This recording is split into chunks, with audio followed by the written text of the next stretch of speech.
नमस्कार, माझं नाव कुमारी अनुजा भगवान जाधव। आज मी तुम्हाला तुळजापूर तालुक्यातील देवसिंगा गावातल्या श्री महालक्ष्मी आईची एक सुंदर, पवित्र आणि खरी गोष्ट सांगणार आहे। ही गोष्ट आहे श्रद्धेची, भक्तीची आणि लक्ष्मी आईच्या कृपेची। शेकडो वर्षांपूर्वी देवसिंगा गावातल्या मातीतच एक शक्ती लपलेली होती। ही शक्ती होती आई महालक्ष्मीची। देवसिंगा गावात आईचं आगमन हे एखाद्या चमत्कारापेक्षा कमी नव्हतं। त्या काळी देवसिंगा गाव छोटंसं, साधं पण भक्तिभावाने भरलेलं होतं। गावात लक्ष्मी आईची एक स्त्री भक्त राहत होती। तिच्या भक्तीमुळेच महालक्ष्मीने या भूमीत वास केला। ती स्त्री भक्त दर आठवड्याला चिवरी गावातील महालक्ष्मी आईच्या दर्शनासाठी पायी चालत जायची। आईच्या नावे मनोभावे पूजा करायची। तिच्या भक्तीने प्रभावित होऊन स्वतः आई महालक्ष्मी तिच्या मागोमाग देवसिंगा गावच्या शिवारात आली आणि या पवित्र दर्यात वास करू लागली। आजही गावातील प्रत्येक भक्त जेव्हा लक्ष्मी आईच्या नावानं चांग भलं म्हणतो, तेव्हा त्या आवाजात त्या स्त्रीची भक्ती, विश्वास आणि लक्ष्मी आईचा आशीर्वाद यांचा प्रतिध्वनी ऐकू येतो। ही गोष्ट आहे आपल्या गावच्या मातीची, आपल्या आईच्या आगमनाची आणि त्या अद्भुत भक्तीची, ज्यामुळे लक्ष्मी आईने या देवसिंगा गावातील दर्यात आपलं स्थान केलं। मंडळी, ही फक्त आख्यायिका नाही, ही देवसिंगा गावाच्या इतिहासाची ओळख आहे। आई महालक्ष्मी आजही गावातील प्रत्येकांवर आपली कृपादृष्टी ठेवते। दर्यातील आईची मूर्ती स्वयंभू आहे। ती कोणी घडवलेली नाही, ती आपोआप प्रकट झाली आहे। येथे गावकऱ्यांनी भक्तिभावाने मंदिर बांधलं, प्राणप्रतिष्ठा केली। लक्ष्मी आईच्या मंदिरा शेजारी उजव्या बाजूस नरसोबाचे मंदिर आहे। नरसोबा म्हणजे ज्ञान आणि भक्तीचं प्रतीक। आई महालक्ष्मी जिथे समृद्धीचं रूप आहे, तिथेच नरसोबा हे ज्ञान आणि सद्बुद्धीचं रूप आहे। म्हणूनच दोघेही एकमेकांच्या संगतीत असणं हा ज्ञान आणि समृद्धीचा संगम असा अर्थ आहे। लक्ष्मी आईच्या मंदिराच्या डाव्या बाजूस म्हसोबा देव आहे, रक्षणाचं, संरक्षणाचं आणि संतुलनाचं प्रतीक म्हणून।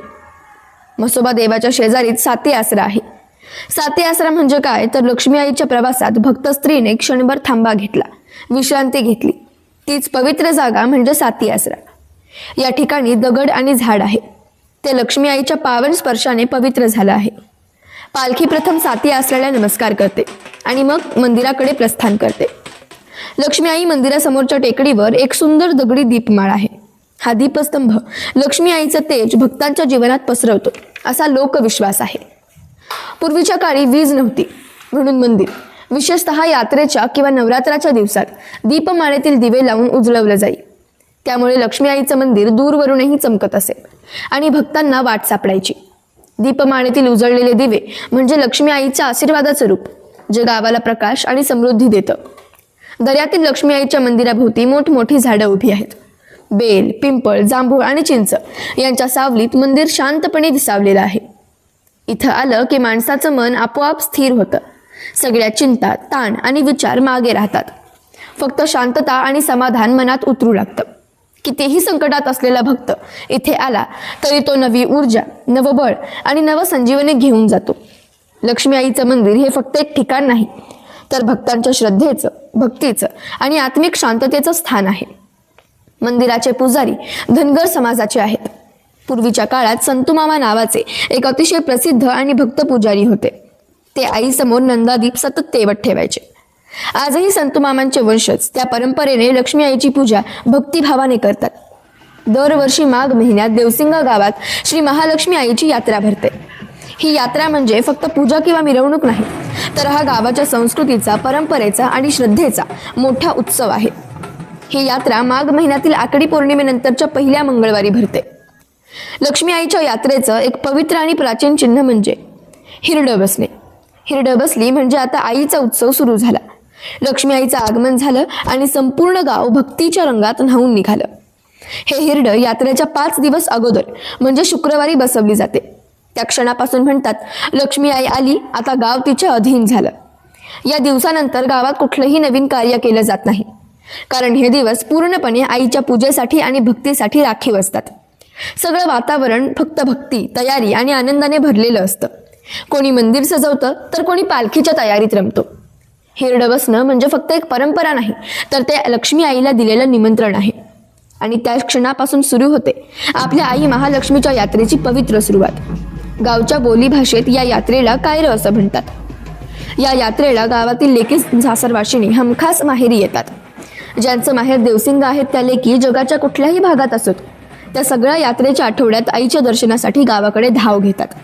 आईचं दर्शन घेतल्यावर मन हलकं होतं. आईचा आशीर्वाद मिळाल्यावर वर्षभराचा थकवा निघून जातो असं त्या सांगतात. गावातील प्रत्येक माणूस जाती धर्म काहीही असो, व्यवसाय कामानिमित्त किंवा नोकरीसाठी शहरात किंवा इतर राज्यात गेले तरी यात्रेच्या आठवड्यात मात्र ते गावात परत येतात. कारण लोकांचा ठाम विश्वास आहे, लक्ष्मी आई नवसाला पावणारी आहे. लक्ष्मी आईच्या कृपेने जीवनात मांगल्य, संपन्नता, ऐश्वर्य आणि समृद्धी येते. देवसिंग्यातील श्री महालक्ष्मी हे नित्य जागृत पवित्र देवस्थान आहे.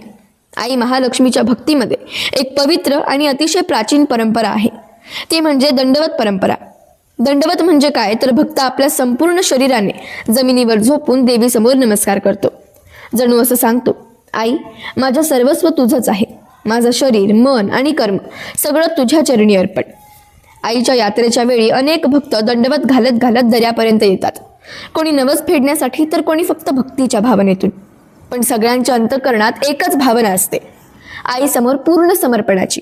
दंडवतामुळे शारीरिक आणि मानसिक शुद्धी होते. यात्रेच्या दिवशी सकाळपासूनच भक्त पालखी चौकात जमतात. लक्ष्मी आईचं दर्शन घेतात आणि त्यानंतर सुरू होते आईची पालखी मिरवणूक. पालखी वाजत गाजत गावातून निघते. लक्ष्मी आईच्या पालखीजवळ पोतराज मंडळी नृत्य करतात. भक्त पोतराज मंडळींचा भंडारा लावतात. स्त्रिया आरती घेऊन पालखीसमोर उभ्या असतात. सगळं गाव भक्तीने म्हणू लागतं, लक्ष्मी आईच्या नावानं चांग भलं. तो क्षण म्हणजे भक्ती, श्रद्धा आणि आनंदाचं प्रत्यक्ष दर्शन असतं. गावातील ग्रामदेवतांना प्रदक्षिणा घातल्यानंतर लक्ष्मी आईची पालखी दर्याकडे प्रस्थान करते. आईच्या दंडवत परंपरेसोबतच एक खास पवित्र ठिकाण आहे, ते म्हणजे पाऊतका. पाऊतका म्हणजे काय तर लक्ष्मी आईची पालखी ज्या ठिकाणी विसावा घेण्यासाठी क्षणभर थांबते ती पवित्र जागा म्हणजे पाऊतका. या ठिकाणी दगड आणि चिन्ह ठेवलेलं आहे. हे ठिकाण आजही भक्तांसाठी फार पवित्र मानलं जातं. पालखी प्रथम पाऊतका ठिकाणी नेली जाते. येथे आरती होते आणि नंतर दर्यातील मंदिराकडे प्रस्थान होते. दिवसभर येथे विधिवत लक्ष्मी आईची पूजा केली जाते.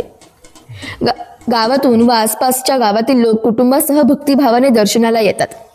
लक्ष्मी आईच्या यात्रेचं एक खास वैशिष्ट्य म्हणजे गावात पारंपरिक जंगी कुस्त्यांची स्पर्धा भरवली जाते.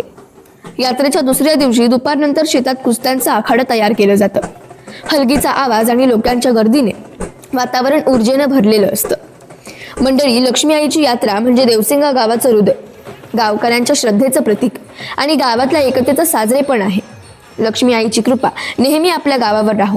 आपल्या सर्वांना सुख, शांती आणि समाधान देवो हीच मनापासून प्रार्थना. जय श्री महालक्ष्मी आई. आपल्याला हा आई महालक्ष्मीचा व्हिडिओ आवडला असल्यास लाईक करा, चॅनलला सबस्क्राईब करा आणि शेअर करा.